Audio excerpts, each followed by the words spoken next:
Mayroong iba't ibang klase ng pasta dish. May pesto pasta, may creamy tomato pasta, carbonara at marami pang iba. Pero sino ang mag-aakala na ang paboritong ulam na nag-originate sa Bicol region ay pwede palang ihalo sa pasta? At yan at walang iba kundi ang laing. Ituturo namin yan sa inyo, ang quick and easy recipe niyan dito lang sa Sarap Pinoy. Ang bawat rehiyon sa Pilipinas ay mayroong espesyal na putahe na sumasalamin sa kani-kanilang sariling kultura at tradisyon. At sa Bicol, isa sa kanilang ipinagmamalaki ay ang klasiko at tradisyonal na laing. Kadalasan itong ginagawang ulam, pero pwede rin itong lagyan ng twist at i-level up. Kaya naman para ituro sa atin ng not your ordinary smoked laing pasta, ay makakasama natin si Chef Marvin Herrera. Simulan na natin yan dito lang sa Sarap Pinoy! Una, meron tayong flat pasta noodles. So, all about 8 minutes, lulutuin natin siya. Habang niluluto natin, hinintay natin yung pasta na maluto. Ngayon, sunod na natin yung mga ibang ingredients na ito. Okay, so una, lagyan natin ng mantika. Isa natin yung bawang.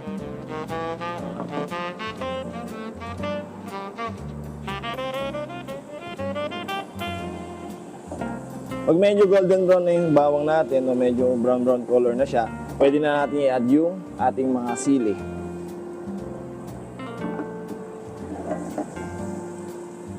Tapos sunod nating ilagay ang naka-ready na naming pinakamasarap na laing mixture para sa pasta natin.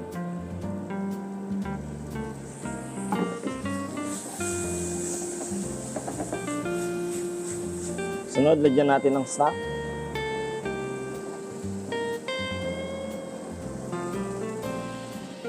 Konting gata sa unang luto para umapit yung laing natin sa pasta. Mantikilya o butter.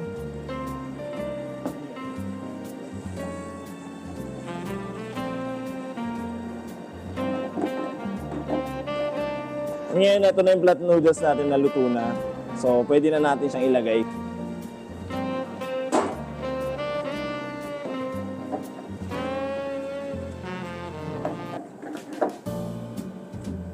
Diyan natin ang asin sa paminta, pampalasa.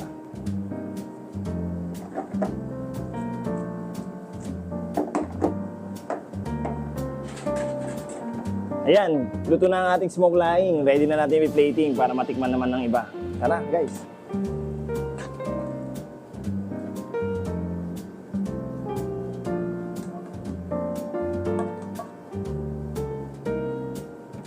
Para lalo pang sumarap ang ating not your ordinary smoked laing, ay nilagyan ito ni Chef Marvin ng toppings na gata, fried garlic, tinapa, cheese at syempre ang pang-garnish na parsley.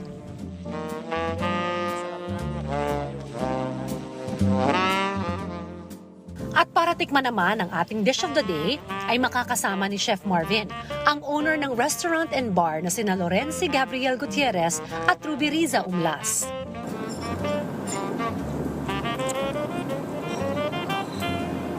Wow. Sarap. Yung anghang nanunuot. Sayang sinabi siya na Alam ko hindi lahat, hindi naman lahat chili lover. But of course, yung laing, para lang masabi natin na sobrang sarap ng laing, dapat yung spiciness na dapat ramdam mo talaga. Because syempre, yung laing natin originated dyan sa mga Bicolanos natin. Okay. Tolerable yung spice nung laing natin. Kahit hindi ka mahilig sa spicy, definitely magugustuhan mo siya kasi balance yung flavor, yung creaminess, and yung mismong laing natin.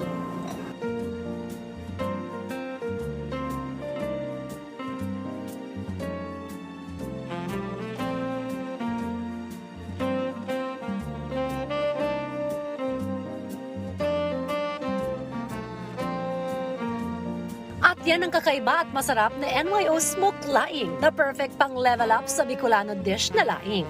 Sana ay may natutunan kayo sa panibagong recipe na itinuro sa atin ni Chef Marvin.